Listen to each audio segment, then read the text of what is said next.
Buenas tardes, compañeros, profesora.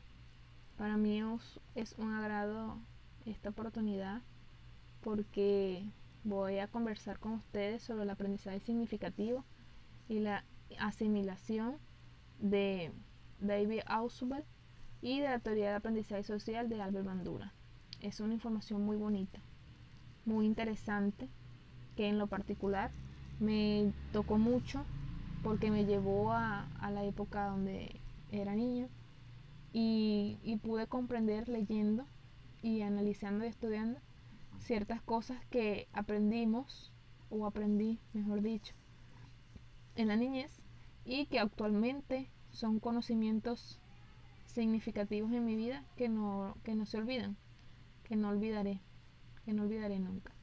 Voy a ser lo más breve posible, lo más práctica posible en esta exposición para que ustedes comprendan y sea de un aprendizaje, como la teoría lo dice, un aprendizaje significativo para todos y podamos aplicarlos en el futuro durante la carrera o fuera en nuestro hogar, en nuestro contexto. Para comenzar, quisiera hablarles un poco sobre David Ausubel, que es el creador de esta teoría del aprendizaje social y de la asimilación. Este psicólogo nace en Nueva York en 1918, hijo de una familia judía y a su vez migrante. Estudió medicina y también psicología. Se interesó por la educación de su época, cultura y el aprendizaje por el descubrimiento que propone Jerome Brunner. O sea, de una teoría, él saca otra teoría. Es como que le dio pie la teoría de ese otro autor o de ese otro psicólogo para realizar su teoría. Desarrolló la teoría del aprendizaje significativo dentro de la corriente constructivista. ¿Qué quiere decir corriente constructivista? Bueno, que el niño construye su propio aprendizaje. Más adelante vamos a conocer un poco sobre eso. El aprendizaje significativo de la asimilación, yo diría o lo clasificaría a mi punto de vista como el aprendizaje en dos partes: lo significativo y lo mecánico. En lo significativo es cuando el niño observa una información nueva o descubre una información nueva, pero previo a eso hay un conocimiento que ya ha adquirido, ¿verdad? El aprendizaje se basa en eso, de un aprendizaje ya adquirido, y cuando él va a descubrir esa información nueva sobre ese aprendizaje adquirido es donde se transforma el aprendizaje significativo, ¿verdad? ¿Cómo podemos llevar esto a un ejemplo para que sea más fácil de explicarlo? Vámonos a la etapa de la niñez, donde éramos unos niños de 5, 6, 7 años aproximadamente.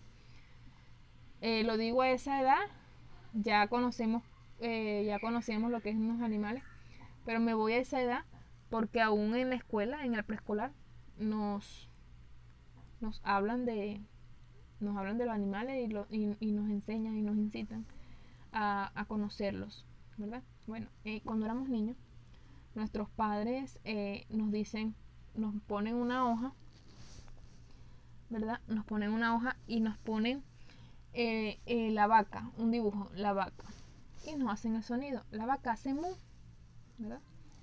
¿Qué pasa? Que el niño sabe que la vaca hace mu y que la vaca es así como sus padres se los están señalando, porque lo está viendo, sus padres se lo están enseñando, ¿verdad? Ya allí hay un conocimiento previo. ¿Qué pasa? Cuando el niño va y descubre que la vaca hace mu y que la vaca es así como sus padres se lo mostraron, ahí se va a lo presencial, cuando lo está viendo en vivo a la vaca. Ahí el niño va asimilando, va construyendo ese aprendizaje, y el cual se va convirtiendo en un aprendizaje significativo.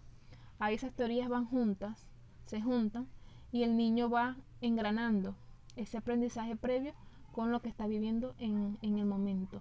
Asimila, construye y se logra el aprendizaje significativo.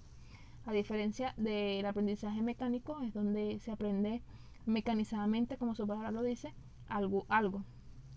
Por ejemplo, un texto me lo memorizo, luego al tiempo se me olvida porque me lo estudié, como vulgarmente se lo dice o coloquialmente se lo llama, al caletre, Entonces son dos diferencias, dos tipos de aprendizajes diferentes que me llevan, que lo llevo a la vida real y es muy fácil de comprenderlo.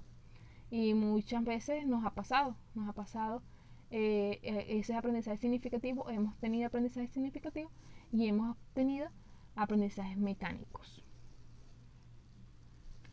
Para llevarnos acá a la parte de la teoría de aprendizaje social de Albert Bandura, podemos mencionar que nace el 4 de diciembre de 1925 en Mundare, Canadá, conocido por su teoría del aprendizaje social. Él nos habla aquí de tres factores para el aprendizaje social, que es el ambiental, los conductuales y los personales. En el factores ambientales es cuando el niño conoce todo lo que le rodea en su contexto. Él va aprendiendo en lo que eso le rodea, relacionándose con otros niños y con otros adultos, con otras personas. Entonces él va aprendiendo socialmente de lo que va observando. Un niño aislado no aprende. Un niño aislado no va a aprender, no va a tener ese aprendizaje social porque no está vinculado socialmente, como su palabra lo dice, al mundo exterior, ¿verdad? Entonces nos vamos a los factores conductuales. Es cuando me conduce a un aprendizaje. ¿Qué quiere decir cuando me conduce a un aprendizaje? Por ejemplo, me colocan una hoja al niño, por ejemplo, le colocan una hoja con una flor, colocan otra hoja en blanco y le colocan unos colores que son similares o son iguales a la flor. Ahí me están conduciendo al niño a que dibuje esa flor con esos colores. Ese es un aprendizaje conductual o guiado, por así decirlo. A factores personales es lo que llamamos aprendizaje personal individual, lo que vamos adquiriendo nosotros individualmente. Eso se llama como un factor personal. Pero todo esto engloba y nos lleva al aprendizaje social. O sea, todos estos factores nos llevan a uno solo, socialmente. Quiere decir que en lo ambiental aprendemos con lo que nos rodea, cuando nos desenvolvemos con los adultos, ¿verdad? O otros niños. Y esos niños a su vez aprenden conmigo o aprenden con el niño y esos adultos aprenden con el niño y el niño aprende con los adultos. Un aprendizaje social. Los factores conductuales, ahí también hay un aprendizaje social porque se está vinculando o interrelacionando con otra persona que le está indicando, que le está guiando este aprendizaje. Por ejemplo, el ejemplo que ya les di a la flor.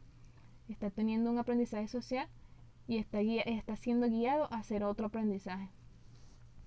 Y el factor personal es porque yo estoy adquiriendo un conocimiento personal, individual, a mi interés.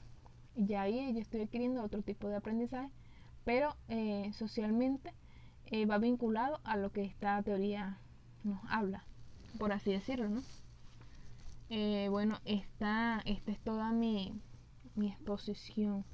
Espero que haya sido de su agrado y que me haya explicado lo mejor posible, tomando en cuenta que a esta etapa de nuestras vidas debemos tener en cuenta que mayormente es mejor tener un aprendizaje significativo en todo lo que nos resta de carrera, porque es un aprendizaje que no va a ser borrado por nada, es un aprendizaje que nos va a quedar para siempre y así seremos unos profesionales de calidad, porque aprenderemos personalmente por un interés individual y esto nos lleva a ser exitosos en la vida cotidiana o en la vida real o en la vida laboral.